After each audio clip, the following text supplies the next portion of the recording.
think for players that come after me is you don't want to ever limit your imagination because people may think you're crazy, but if us as athletes don't think that it's possible to do these things, how in the world can we inspire people?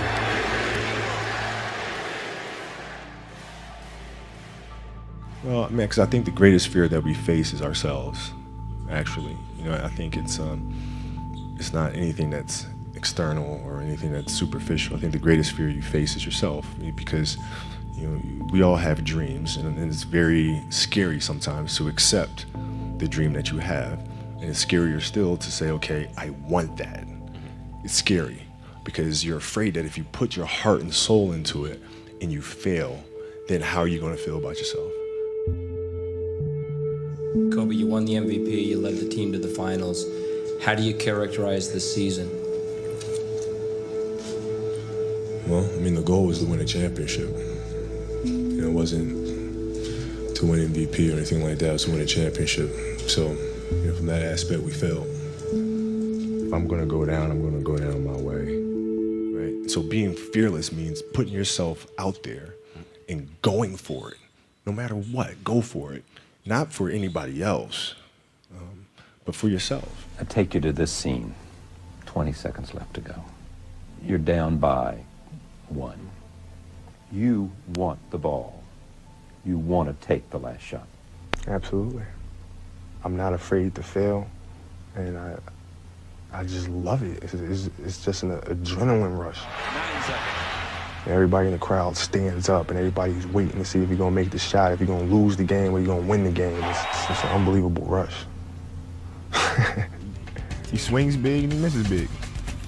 Same thing with me. I have no fear whatsoever. Because I notice sometimes you look back at the defender to watch their expression. What's that like? Yeah, it's, you get the feeling from the defenders where it's like, oh man, no, just can't, not tonight, sort of thing. And I thrive off of that.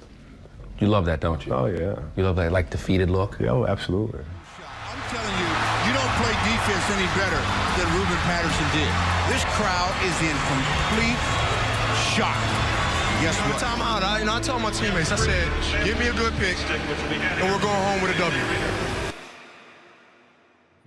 What I try to do is just try to be still and understand that things come and go. Emotions come and go.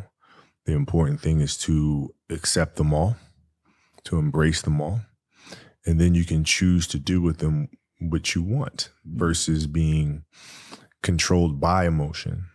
A lot of times I've seen players, even myself, when I was younger, being consumed by a particular fear, and to the point where you're saying, okay, it's not good to feel fear. I shouldn't be nervous in a situation, and it does nothing but grow.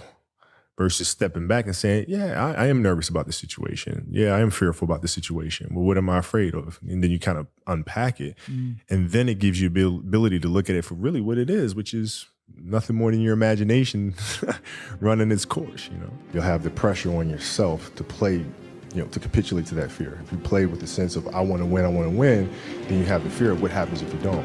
But if you find common ground in the middle, in the center, then it doesn't matter. You're unfazed by either, right? And that enables you to really just stay in the moment, stay connected to it, and not feel anything other than what's in front of you. So, I try to just be dead center. When we lost in the finals to the Celtics in 2008, that was a turning point. So when I sat there in the hotel room afterwards, I started thinking about that, because it's on me. If I didn't feel like my teammates were aggressive enough, that falls on me. And I had to understand what their journey was. How are they feeling as people? What are they going through? For me, it is that ferocity or that anger, rage, and I can carry that with me. Now it became, how do I instill this to the rest of my guys, to the rest of my teammates? Using the darker emotions, the anger or resentment or frustration and sadness, and using that as a weapon, using that as a form of offense. Some people are probably afraid to tap into that side of them, but it's such a powerful thing. Once they own it themselves, then the sky is the limit, because they're going to drive themselves and pull it from who they are and all of their life experiences and things that have motivated them. Matter of fact, get your hands off me. Don't touch me the rest of the scrimmage. Get your hands off me. Just start driving, needling them, right? Pushing them. What are you still waiting for a big smile out of you? You're up 2-0. What's the story? Are you not happy, or you're only half happy, or Still to be happy about. you're up 2-0? Job's not finished. Job finished? I don't think so.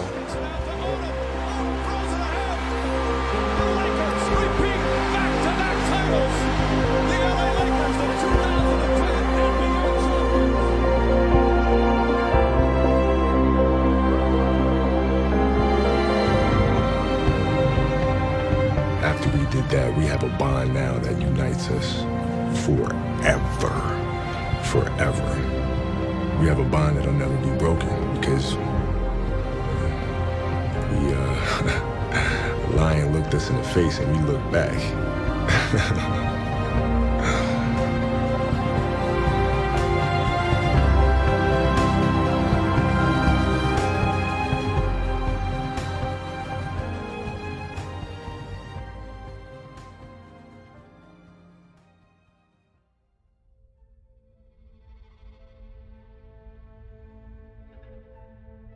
I used to ask him, what's it like to guard Mike?